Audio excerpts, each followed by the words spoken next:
요즘 사람들은 재테크에 아주 진심입니다. 그 중에서 가장 인기가 있는 것은 부동산, 즉 집이죠.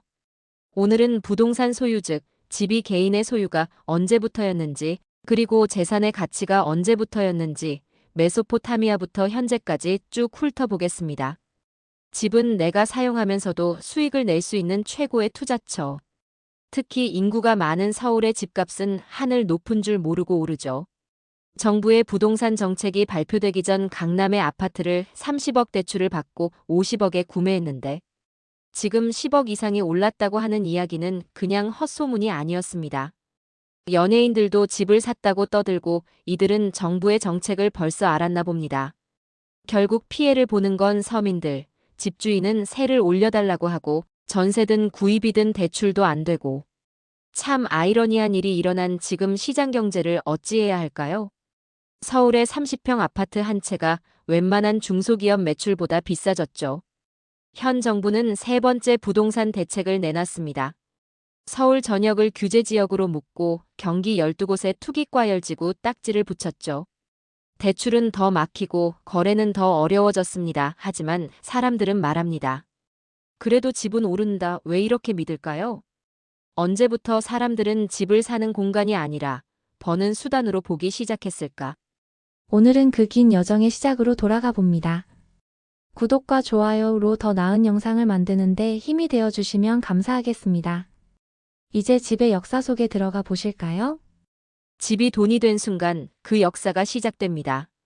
1장, 신의 집에서 인간의 집으로 메소포타미아의 점토판. 기원전 3000년 유프라테스 강변의 도시 우르크. 오늘날의 이라크 남부 인류 최초의 도시 문명이 피어난 곳이었죠. 그곳에서 고고학자들은 한 장의 점토판을 발견했습니다.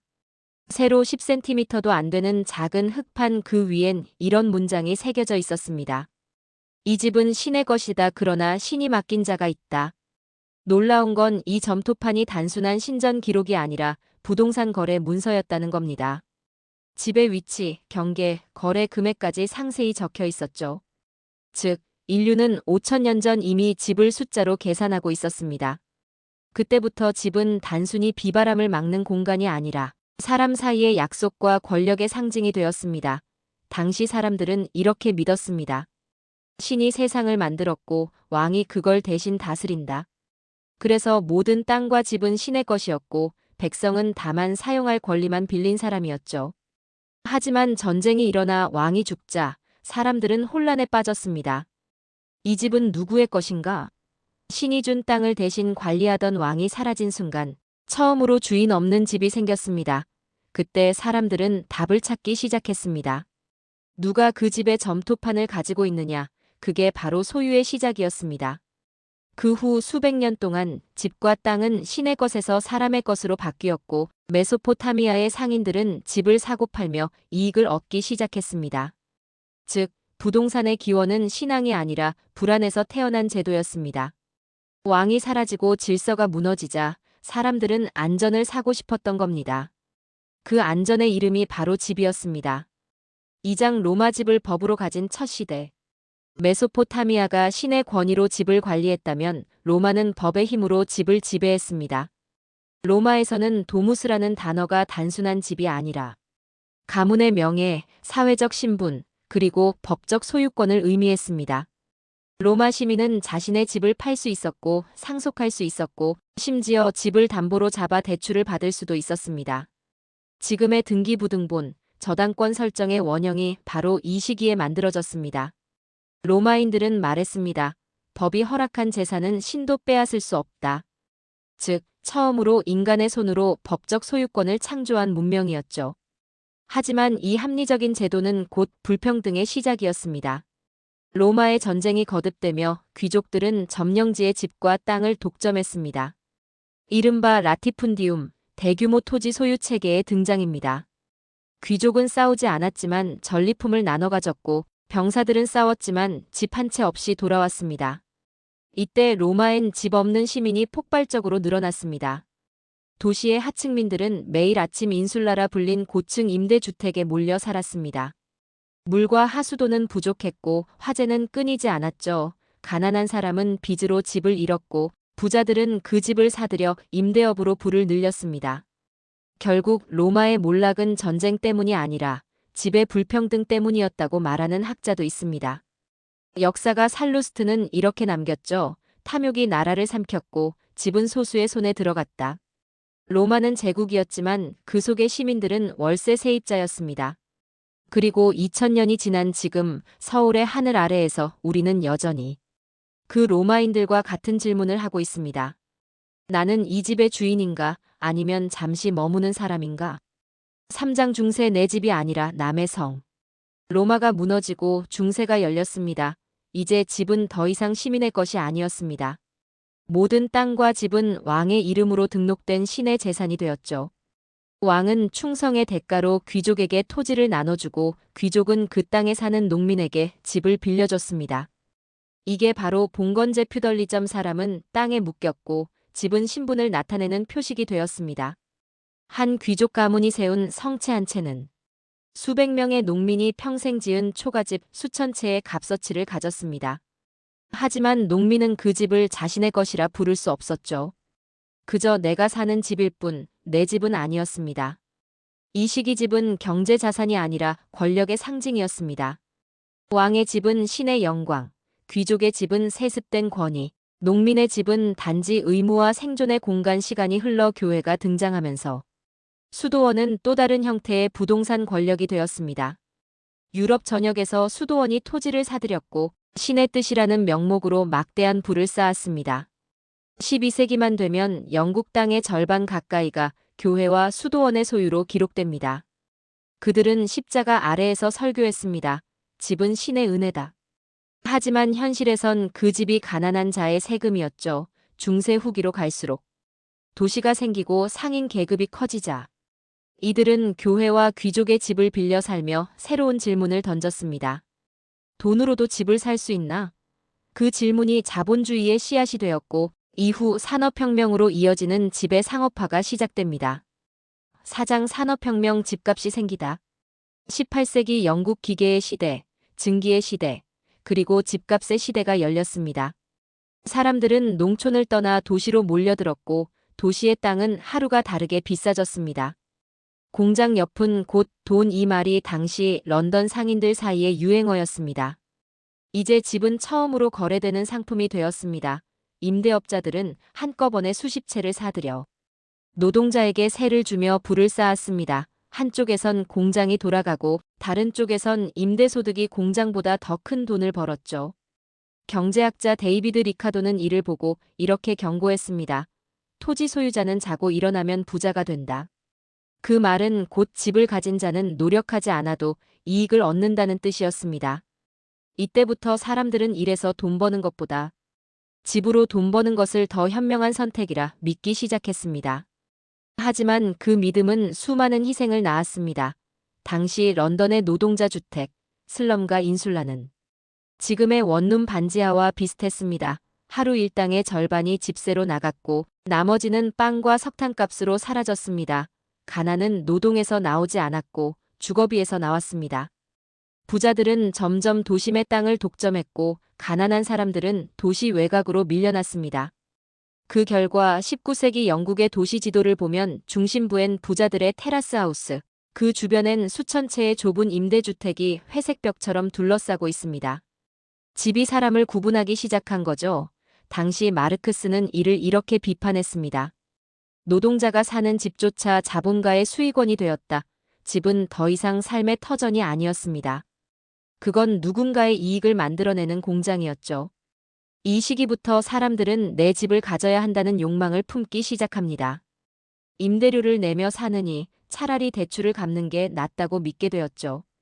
그 믿음이 20세기 그리고 오늘의 아파트 시대를 열었습니다.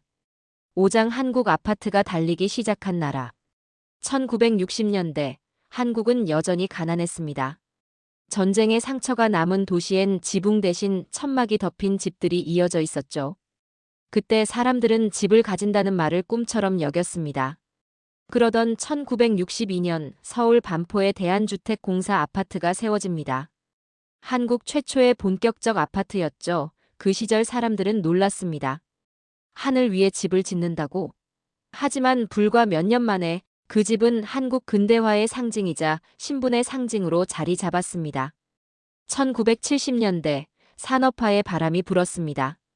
경제개발 5개년 계획, 수출입 은행, 그리고 도로망 공장이 세워지고 인구가 도시로 몰려들면서 서울의 땅값이 치솟기 시작했죠. 그때부터 집은 사는 곳이 아니라 오르는 곳이 되었습니다. 아파트는 마치 경부고속도로처럼 성장했습니다. 1층, 2층, 10층 층수가 높아질수록 가격도 함께 올라갔죠. 고속도로가 나라의 혈관을 만들었다면 아파트는 부의 순환로를 만들었습니다. 1980년대 들어 서울 올림픽을 앞두고 도시는 완전히 변했습니다. 강남목동 잠실, 새로 지어진 아파트 단지는 현대인의 궁전이 되었고 대한민국의 새로운 중산층 신화가 시작됐습니다. 1990년대엔 재건축, 2000년대엔 뉴타운, 그리고 2010년대엔 강남불패라는 단어가 생겼습니다. 한 세대 안의 집은 단순한 자산을 넘어 계급의 경계선이 되었죠. IMF 외환위기 때 주식이 무너졌지만 아파트는 오히려 버텼습니다. 그때 사람들은 다시 한번 확신했습니다.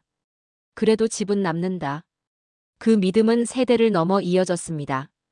부모가 물려준 한 채의 아파트는 자식의 인생 출발선을 결정했습니다.